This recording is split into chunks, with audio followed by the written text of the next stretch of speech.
Mga kaibigan,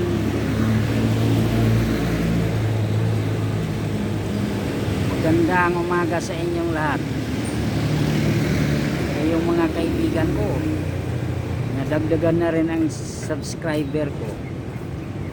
Sana'y tuloy-tuloy na, mga kaibigan ko. Ngayon naman, ang bagong video natin ngayon ay tungkol ito sa year 2024 na mga kaganapan. Ito yung nakita ko itong nakaraang 2 araw. Sa tingin ko, sa buwan ng Marso ngayon, parang simula ng mga pangyayari. Na yung pangyayari na yon, mukhang maraming tao ang mawawala. Dahil itong mga tao na ito, pwedeng kusa yung kanilang pagkawala. Kahit hanapin ng mga kamag-anak o kaya mga kakilala, hindi na ito makikita muli. Pagkat ang tuma ko ay nahigop sila ng isang napakalaking flying saucer.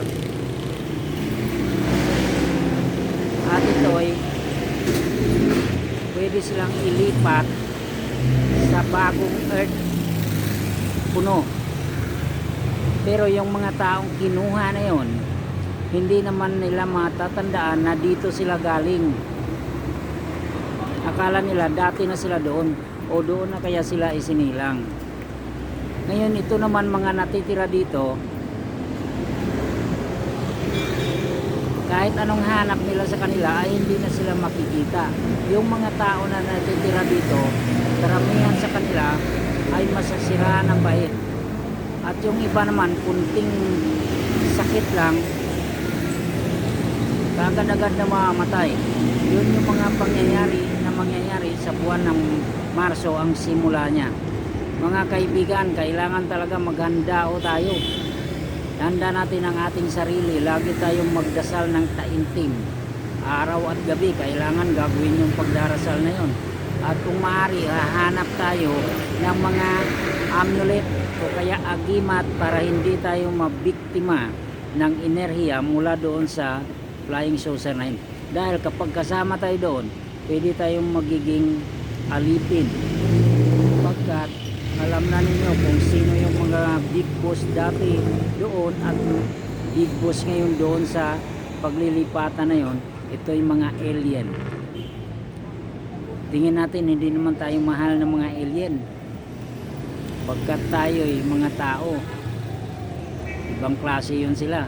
Kaya ngayon maghahanda tayo ng mga panlaban natin, maghanda tayo ng agimat at saka yung matinding dasal na gagawin natin, mga kaibigan.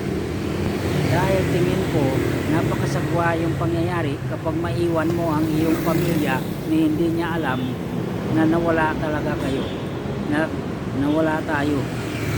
Kaya mga kaibigan, uulitin ko ulit ang video natin sa sunod na mga araw. Maraming salamat. Sana'y mag-subscribe naman kayo sa akin. Pero natutuwa ako dahil nadagdagan yung subscriber ko.